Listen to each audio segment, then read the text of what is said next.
स्वागत है आपका आपके अपने YouTube चैनल फार्मर्स लॉ पे।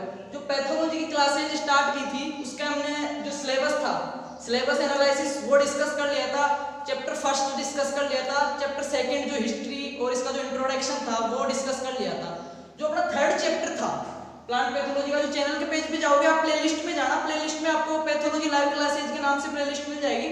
उसमें हमने जो चैप्टर नंबर 3 था, चैप्टर नंबर 3 उसका जो terms and concepts in plant pathology, जो नियम और जो शर्तें हैं, जो तकनीकी शब्द प्लांट पैथोलॉजी में यूज हुए हैं, जिनके बेसिक पे पूरी प्लांट पैथोलॉजी की स्टडी होगी। ठीक है, ये बहुत ही ज्यादा इंपॉर्टेंट चैप्टर है। जैसे कि मैंने इसका जो पार्ट फर्स्ट है, चैप्टर 3 का पार्ट जो फर्स्ट है, ये क्लास थोड़ी लंबी हो गई थी तो 2 पार्ट में इसको डिवाइड कर दिया था।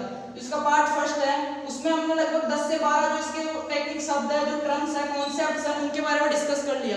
और आपको बता दूं ये क्लास है ना बहुत ही ज्यादा इंपॉर्टेंट है। अगर आपको प्लांट पैथोलॉजी समझनी है, आपने चैप्टर फर्स्ट सेकंड नहीं देखा तो इतना फर्क नहीं पड़ता, बट जो पार्ट थर्ड है ये terms and concepts in plant pathology, ये इसका आधार है। ये आपको आना जरूरी है अगर पैथोलॉजी में आप कुछ लिखना चाहते हो या कुछ समझना चाहते हो, क्योंकि जो इस चैप्टर में जो शब्द यूज हुए हैं ना, जो वर्ड्स, जो कॉन्सेप्ट्स, वो आपको पूरे प्लांट पैथोलॉजी में हर लाइन में 2 या 3 जगह मिल जाएगा। कोई शब्द मिल रहा है, उसको जब आपको उसका मतलब ही पता नहीं, उसका मीन पता नहीं, उसकी डेफिनेशन नहीं पता, तो आप कैसे समझोगे? और वही शब्द बार बार आ रहा है। तो आपसे एक बार दरख्वास्त करना चाहूंगा, जिन्होंने नहीं देखा है वो पार्ट फर्स्ट एक बार देखें, फिर सेकंड देखें, आपको थोड़ा ज्यादा समझ में आएगा। ठीक है, तो हमने जो इसका पार्ट फर्स्ट है पैथोलॉजी का, जो टर्म्स एंड कॉन्सेप्ट्स वाला लेक्चर 3, ठीक है, चैप्टर 3 का जो लेक्चर सेकंड आ, उसमें क्या क्या डिस्कस कर लिया था? रोग के बारे में, पैथोजन के बारे में, पैरासाइट, होस्ट और जो नेक्रोसिस, ऐसे वर्ड, डिजीज साइकिल, ऐसे वर्ड जो डिस्कस किए थे, वो अब जो आज की क्लास है उसमें बार बार यूज होंगे। आपको उनका मीन मतलब है तो पूरी क्लास समझ में आएगी। हो सकता है आज क्लास थोड़ी लंबी हो, पर वीडियो को स्किप ना करें, पूरा देखें, क्योंकि ये आता है ना तो ये प्लांट पैथो का आधार है, आपको सब कुछ आता है। ठीक है, यही समझ में नहीं आया तो आगे पढ़ने से कोई मतलब नहीं रह जाएगा। ठीक है, जैसे ये प्लांट पैथोलॉजी का जो नीम का पत्थर बोलते हैं ना, जो आयरलैंड में अकाल पड़ा था, आलू में पछेती रोग, ठीक है, उसको प्लांट पैथोलॉजी का नीम का पत्थर बोलते हैं, आधार। वैसे इस चैप्टर को प्लांट पैथोलॉजी की जान बोलते हैं। क्या बोलते हैं? जान। वो वाली जान नहीं चंचल, ये जान दूसरी वाली जान है। ठीक है, तो ये चीज आ गई ना आपको समझ में, ये चैप्टर, तो पूरी प्लांट पैथोलॉजी आपके लिए बहुत इजी हो जाएगी। ठीक है, तो आज जो बात कर रहे हैं उन शब्द को जिन्होंने नहीं देखा है वो एक बार देखें। आज का जो अपना नेक्स्ट चीज है इसमें प्लांट पैथो में देख रहे हैं टर्म्स एंड कॉन्सेप्ट्स में, वो पहली चीज है वेक्टर, वाहक। ठीक है, वेक्टर या वाहक, ये किसको बोलते हैं? वेक्टर या वाहक या रोग वाहक। एक ऐसा प्राणी, ये रोग वाहक क्या होता है? इंग्लिश में इसको रोग वेक्टर बोलते हैं, हिंदी में रोग वाहक।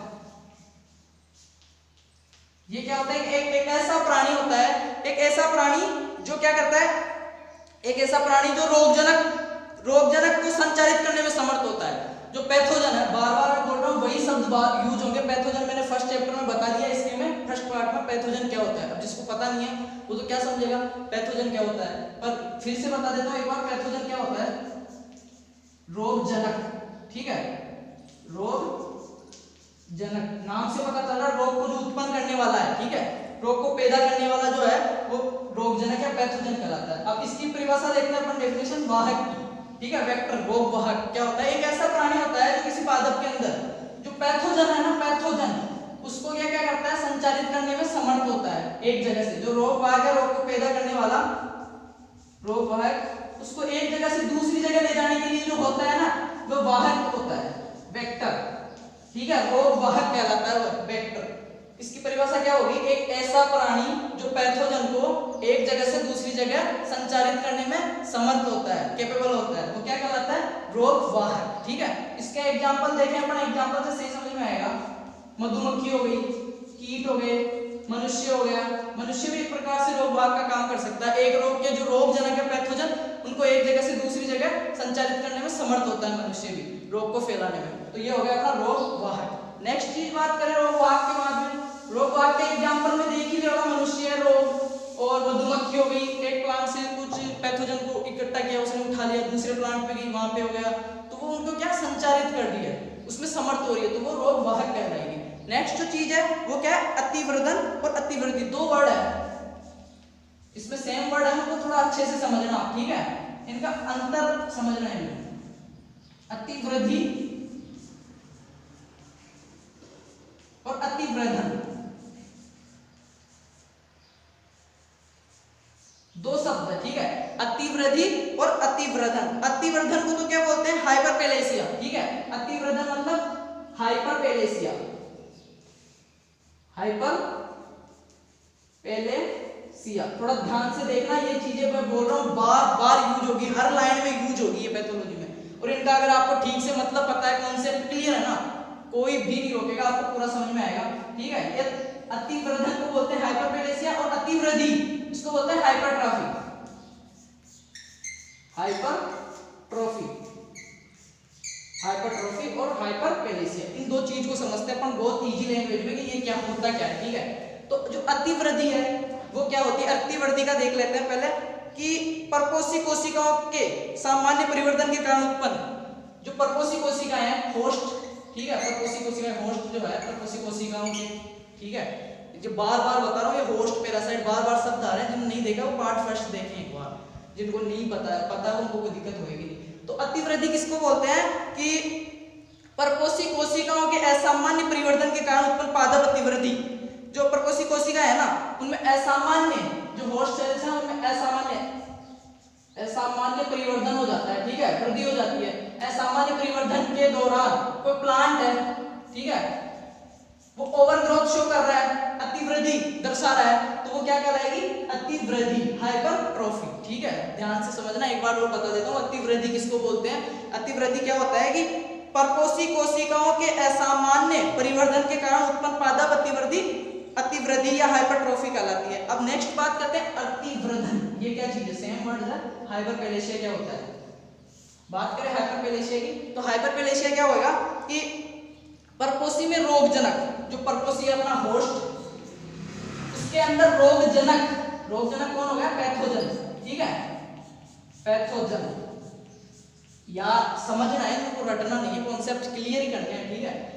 अतिवृद्धन या हाइपरपेलेशिया क्या होता है कि परपोषी कोशिका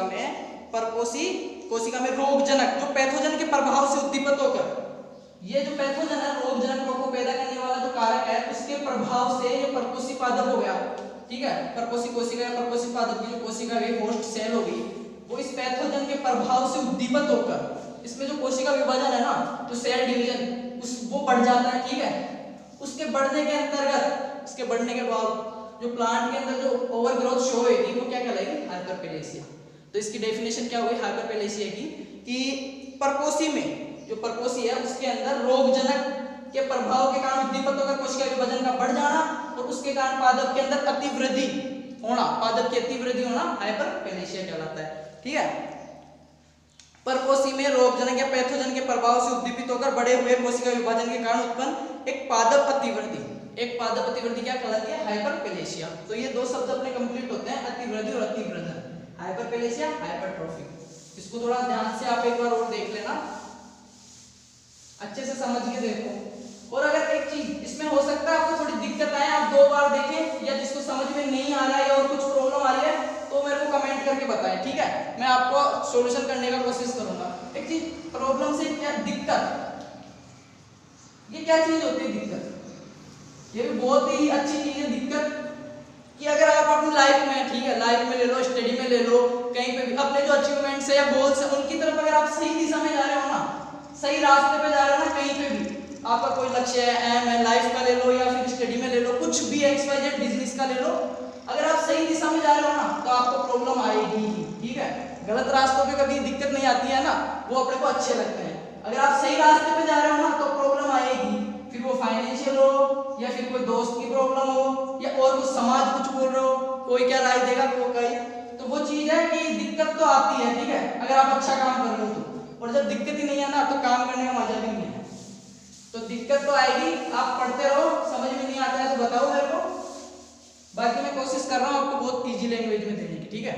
इसके बाद में अपना शब्द आते हैं उत्तक कोशीय मृतजीवी, उत्तक कोशीय, ये इसको मृतजीवी भी बोल सकते हैं।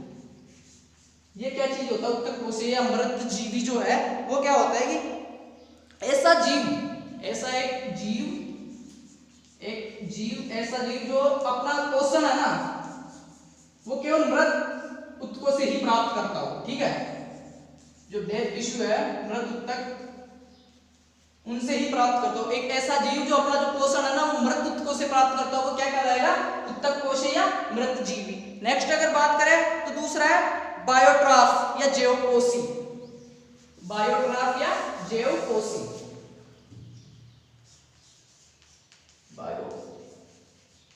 बायोट्राफ या जैवकोशी, ये क्या होता है, एक ऐसा जीव, ठीक है, एक ऐसा जीव जो अपना जो पोषण है ना वो सिर्फ जीवित ऊतकों से, जो लिविंग टिश्यूज हैं, जीवित सजीव ऊतक, उन्हीं से प्राप्त करता हो तो क्या कहलाएगा, बायोट्राफ। और मृत से करेगा तो मृत जीवी या ऊतक कोशी है, ठीक है। ये दोनों चीजें याद रखना, इनमें जो अंतर है डिफाइन करने का वो याद रखना कि जो मृत कोशी या मृत जीवी है वो क्या होता है, सिर्फ जो मरे हुए ऊतक है, डेड टिश्यू है, उन्हीं से लेगा पोषण। और जो बायोट्राफ है जैवकोशी वह केवल जीवित ऊतक, जो लिविंग टिश्यूज है ना, उन्हीं से अपना पोषण प्राप्त करेगा, ठीक है। ये यहाँ तक क्लियर होता है। आगे देखते हैं अपन आइसोलेशन या पृथक्करण। ये बहुत ही इंपॉर्टेंट चीज है, आइसोलेशन या पृथक्करण। ये आपको ये जो वर्ड्स है ना, इतना मैं स्लो इसलिए बता रहा हूँ, हर जगह मिलेंगे आपको, ठीक है, पैथोलॉजी में। इन्हीं के ऊपर पैथोलॉजी जमी हुई है पूरी, और इनका मतलब पता है ना ढंग से, कॉन्सेप्ट क्लियर है ना, तो आप पैथोलॉजी को समझ लोगे, ठीक है। पृथक्करण या आइसोलेशन। आइसोलेशन, पृथक्करण या आइसोलेशन होता क्या है, पृथक्करण या आइसोलेशन कि पृथक्करण में क्या होता है, होस्ट से जो परपोषी कोशिका से रोगजनक को अलग करना, ठीक है। जो होस्ट है, होस्ट परपोषी, उससे जो पैथोजन है ना, पैथोजन रोगजनक, हिंदी में ले जा रहा हूं, रोगजनक और परपोषी। अब परपोषी क्या होता है ये मैंने बहुत बार बताया, पिछली क्लास में बताया परपोषी, जिस पे आगे कोई दूसरा जीव आकर पोषण प्रदान करता है, तो ये जीव तो हो गया परपोषी और ये हो गया पैरासाइट। अब अपन को यहाँ पे समझना है कि पृथक्करण आइसोलेशन होता क्या है, ठीक है। पृथक्करण आइसोलेशन क्या होता है, एक परपोषी के ऊपर कोई जो पैरासाइट आ गया, ये एक स्वस्थ पादप है, ठीक है, इसके ऊपर कोई रोगजनक आ गया, पैथोजन, यहाँ पे आके अड़ गया, ठीक है, यहाँ पे इसको संक्रमित कर दिया, तो ये तो हो गया अपना होस्ट।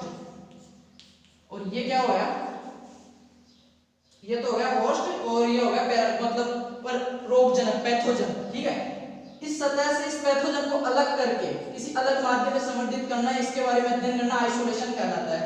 ऐसे समझ लो सीधा, अभी आइसोलेशन किया जा रहा है कोरोना काल में सबको, जो मतलब भीड़ तो हो गई अपनी होस्ट, जो भीड़ है वो तो हो गई होस्ट, ठीक है। और कोई एक आदमी है जिसका कोरोना पॉजिटिव है, ठीक है, वो है पैथोजन हो गया, उसको इस भीड़ से अलग कर देते हैं, बोलते हैं 14 दिन का आइसोलेशन या उसमें रखा है, ठीक है, आइसोलेशन वार्ड में, तो उसको क्या करते हैं, इस भीड़ से अलग कर दिया और उसके ऊपर जांच, निगरानी रखी, जांच की कि क्या लक्षण दिखा रहा है, क्या चीज है, वो होता है आइसोलेशन या पृथक्करण। कि होस्ट से जो पैरासाइट है उसको अलग करके उसको अलग माध्यम में रखते हैं, वो क्या कहलाता है, पृथक्करण। पृथक्करण का मतलब समझ रहे हो, पृथक कर देना, अलग अलग कर देना, छान देना, ठीक है, बंटवारा कर देना, पृथक्करण वो चीज होती है। तो ये चीज समझ में आ गई। इसकी एक बार डेफिनेशन और बता देता हूँ। पृथक्करण क्या होता है कि परपोषी से रोगजनक को अलग करना, ठीक है, ये कहलाता है।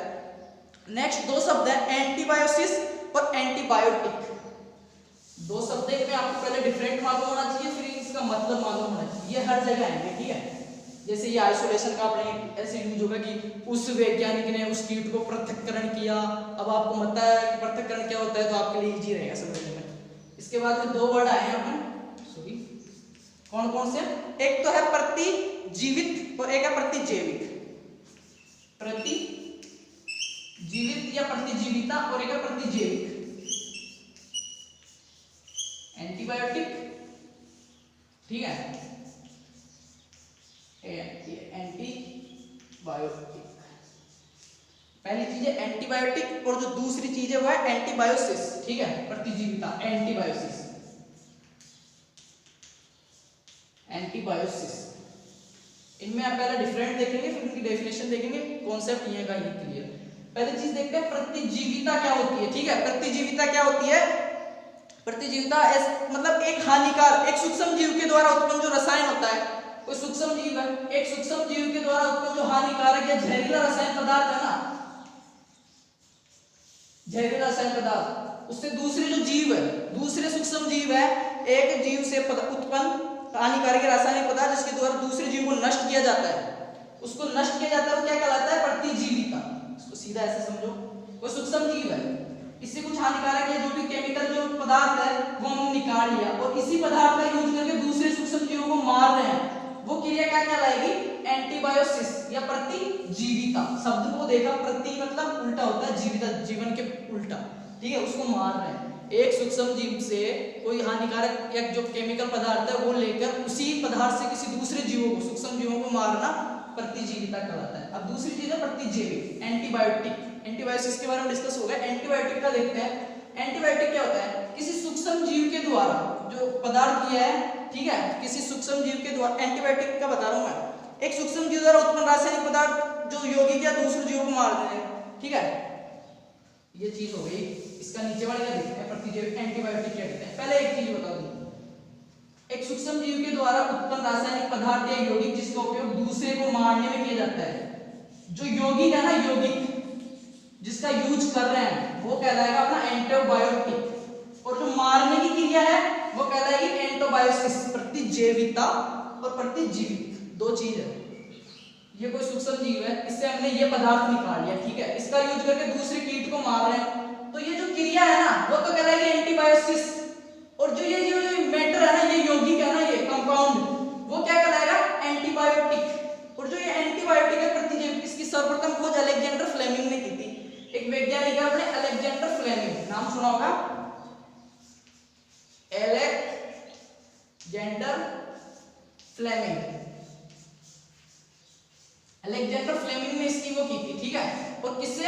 पेनिसिलियम नोटेटम कवक, पेनिसिलियम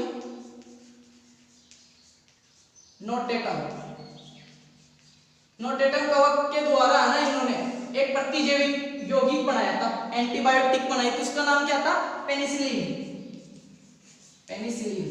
वहां से इसकी एंटीबायोटिक की शुरुआत हुई है। एंटीबायोटिक का जनक अलेक्जेंडर फ्लेमिंग कहलाता है। एक सूक्ष्म जीव के द्वारा जो हानिकारक, एक सूक्ष्म जीव के द्वारा जो यौगिक प्राप्त किया जाता है जिससे दूसरे सूक्ष्म जीवों को मार रहे हैं, ठीक है, जो वो यौगिक है ना उसको एंटीबायोटिक बोलते हैं। इसमें पेनिसिलिन हो गई, आपके सिट्राजिन, एविल, जितने भी आप मेडिसिन लेते हो ना ऊपर से वो एंटीबायोटिक का काम करते हैं, ठीक है। ये चीज क्लियर, इतना समझाने के बाद लगभग हो जानी चाहिए आपकी क्लियर, ठीक है। ये चीजें क्लियर है ना तो आपको पैथोलॉजी कबीर के दोह से भी सरल आएगी, ठीक है। कबीर के दोह का अर्थ करना तो फिर भी मुश्किल पड़ जाए, पर अगर ये कॉन्सेप्ट ये क्लियर है ना, क्लियर है पैथोलॉजी, ठीक है। इसके बाद में देखते हैं, यहाँ तक हो गया अपना। इसके बाद में आता है एक चीज हाइपर सेंसिटिविटी, बहुत अति संवेदनशीलता, हिंदी में बोलते हैं अति संवेदनशीलता। एक बार फिर मैं आपको बता रहा हूँ कि ये जो शब्द है ना, ये हाइपरसिटी, ये बायोडाइवर्सिटी, अति संवेदनशीलता, हाइपरसिटी, ठीक है, हाइपर सेंसिटिविटी, सॉरी, और जो भी अभी पहले शब्द है आइसोलेशन, ये बार बार यूज होने वाले हैं, तो आप यहीं पे क्लियर कर लेना, ठीक है। अब बार बार आएगा आपके ये पादप उसके प्रति अति संवेदनशील है, ठीक है, अति सहनशील है। अब आपको इसका अर्थ मालूम है ना तो आपको समझ में आएगा पूरा पूरा। तो बात कर रहे हैं अपन अति संवेदनशीलता, जो हाइपर सेंसिटिविटी है वो क्या होती है, ठीक है। इसके बारे में हाइपर सेंसिटिविटी क्या होती है कि यह कुछ रोगजनकों के प्रति पादप की स्थानीय प्रक्रिया होती है। कुछ रोगजनकों के प्रति, फिर से नाम आ रहा है पैथोजन, बार बार आएगा ये नाम, हर जगह आएगा नाम, ठीक है। किसी विशेष पैथोजन के प्रति, किसी विशेष पादप के जो ऊतक है ना, टिश्यूज है ना, उनकी स्थानीय क्रिया होती है। समझाऊंगा अभी, एक बार देखो आप, स्थानीय क्रिया होती है जिसमें क्या होता है, प्लांट की बहुत जल्दी उसके टिश्यू की मृत्यु हो जाती है, ठीक है। अपने सीधी भाषा में समझते हैं इसके। कोई व्यक्ति होता है जो बुखार के प्रति या धूप के प्रति बहुत ज्यादा हाइपर सेंसिटिव होता है, उनको हल्की सी जुकाम लगती है वो ज्यादा बीमार हो जाते हैं, ठीक है, वो हाइपर सेंसिटिव हो गई। और इसकी अगर प्लांट पैथो में देख रहे हैं तो क्या होगी परिभाषा, वो देखते हैं एक बार कि यह कुछ रोगजनकों के प्रति पादप ऊतक की स्थानीय प्रक्रिया होती है जिसमें प्रभावित ऊतकों की शीघ्र मृत्यु हो जाती है,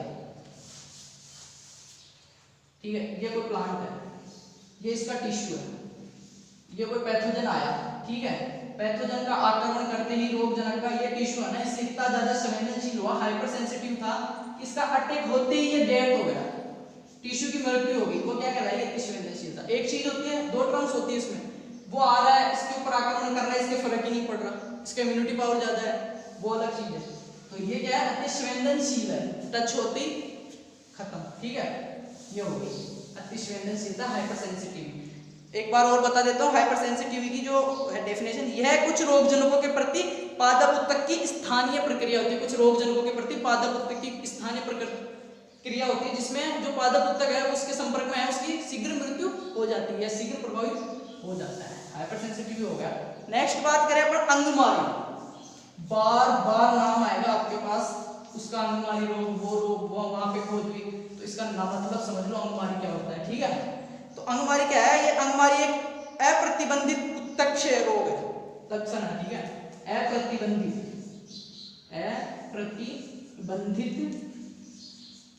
उत्तक्षय, उत्तक्षय मैंने उत्तक्षय लक्षण है, ठीक है। उत्तक्षय नेक्रोसिस पहले बताया था, सबको पता होगा नेक्रोसिस किसको बोलते हैं, किसी प्लांट के कोई टिश्यू की क्षतिग्रस्त हो जाना, मृत्यु हो जाना, डेथ हो जाना, नेक्रोसिस या उत्तक्षय कहलाती है। तो ये क्या बोल रहा है, ये क्या है, अंगमारी क्या है, ये अप्रतिबंधित लक्षण है जिसमें क्या होता है प्लांट की जो उत्तक्षय हो जाता है, नेक्रोसिस हो जाता है। अब देखते हैं दोबारा, अंगमारी एक अप्रतिबंधित उत्तक्षय लक्षण है जिसमें पौधे के संपूर्ण अंग, जिसमें क्या होता है पौधे के जो बॉडी पार्ट्स है ना, टोटल बॉडी पार्ट्स, स्टेम हो गया, लीफ हो गई, उनमें क्या होता है उनकी जो टिश्यूज है ना उनकी डेथ हो जाती है, ठीक है, उनकी अंग आदि जैसे तना पत्ती आदि के उत्तकों की मृत्यु हो जाती है, ठीक है। क्या होगा इसकी परिभाषा कि एक अप्रतिबंधित उत्तक्षय लक्षण है जिसके अंतर्गत प्लांट के जो बॉडी पार्ट्स हैं, लीफ, स्टेम, ठीक है, उनके जो टिश्यूज हैं उनकी डेथ हो जाती है, उसको क्या बोलते हैं, अंगमारी। नेक्स्ट बात करते हैं अंगमारी के बाद में। अंगमारी का उदाहरण देखें तो इसमें जैसे टमाटर का आगे थी जो अंगमारी रोग है वो हो गया। नेक्स्ट बात करें अपन जो dumping of, DUMPING, dumping of, आर्द्र पतन या आर्द्र गलन, बहुत ही इंपॉर्टेंट चीज है, आर्द्र गलन या आर्द्र पतन, नाम से पता चल रहा होगा, आर्द्र मतलब गीला, नमी, और गलन मतलब गल गया, पतन मतलब नष्ट हो गया, डंपिंग ऑफ शब्द से मालूम हो रहा है। तो ये क्या है, ये चीज क्या है कि ये एक रोग का लक्षण है, क्या है, जो ये आर्द्र गलन है ना, मृदा कवकों से उत्पन्न पौधे की एक रोगग्रस्त अवस्था है, जो मृदा ये सोइल है इसके अंदर जो कवक पाए जाते हैं ना, कवक, उनके द्वारा उत्पन्न पौधे की एक रोगग्रस्त अवस्था है जिसमें क्या होता है पादप का जो तना है ना भूमि के पास से गल के नीचे धराशायी हो जाता है और पादप विनाश हो जाता है पादप का, ये यहाँ से गल के नष्ट हो जाएगा, ठीक है। गलेगा किसकी वजह से, जो टिश्यू, जो मृदा के अंदर जो कवक है उनके आक्रमण के कारण एक स्वस्थ पादप का तना मृदा की सतह के समीप से गलकर धराशायी हो जाता है भूमि पे, वह क्या कहलाता है, डंपिंग ऑफ। और ये ज्यादातर काय में होता है ये रोग, पपीता में, ठीक है, नर्सरी में, उसका ये नर्सरी में प्लांट लगा हुआ है ये, ठीक है, ये मृदा की सतह के पास जो कवक है ना वो इस पे अटैक कर लेंगे, ठीक है, इस पे अटैक करेंगे, ऐसे कमजोर हो जाएगा, जैसे पानी आएगा ये धराशायी हो जाएगा नीचे, इसको बोलते हैं डंपिंग ऑफ, ठीक है। यह एक मृदा कवक जो है उनके द्वारा पादप के संक्रमण की एक रोगग्रस्त अवस्था है जिसके अंदर क्या होता है पादप का तना भूमि के समीप से गलकर नष्ट हो जाता है, वो क्या कहलाता है, आर्द्र गलन या डंपिंग ऑफ। नेक्स्ट बात करते हैं, यहाँ तक समझ में आएगा सबके। नेक्स्ट बात करें, थोड़ा सा और रह रहा है क्लास में इसमें, फिर ये थर्ड चैप्टर अपना कंप्लीट, सिलेबस के according analysis, first chapter, second chapter, third chapter का ये सेकंड लेक्चर या कंप्लीट, फिर स्टार्ट करेंगे फोर्थ, पूरा सिलेबस करवाएंगे आपका, ठीक है। बात करते हैं आगे अंगमारी के बाद में आसिता, बहुत ही ज्यादा इंपॉर्टेंट शब्द आसिता, बार बार आएगा, मृदुरोमिल आसिता, कवक आसिता, चुंडिल आसिता, बार बार शब्द आएगा, इसका मतलब समझ लो आप आसिता होता क्या है, ठीक है।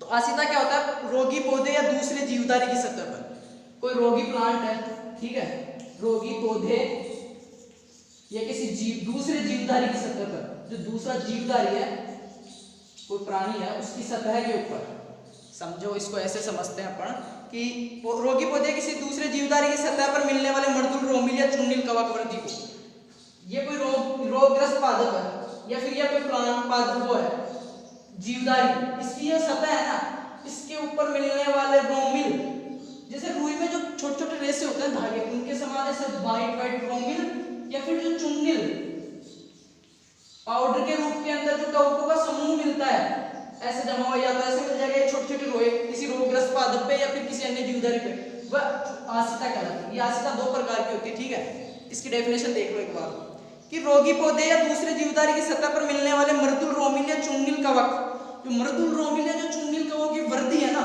ये कोई प्लांट सरफेस है, ठीक है, इसकी सतह, इसके ऊपर छोटे छोटे रुई के समान रोए या फिर पाउडर के रूप में जो कवकों की वृद्धि मिलेगी ना आपको, उसको आसिता बोलते हैं। ये दो प्रकार की होती है, फर्स्ट होती है चुंडिल आसिता, मतलब पाउडरी मिल्ड्यू, ठीक है। चूर्णी लासिता। दूसरी होती है मृदुल रोमिल, मृदु रोमिल।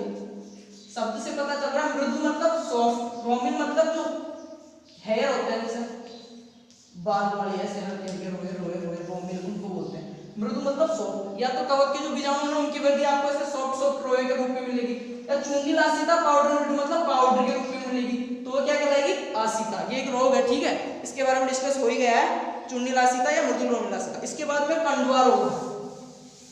कंडवा क्या होता है, क्लास थोड़ी लंबी हो गई शायद, देख लेते हैं, 2 चीज हो रही है फिर टॉपिक कंप्लीट, ठीक है। कंडवा,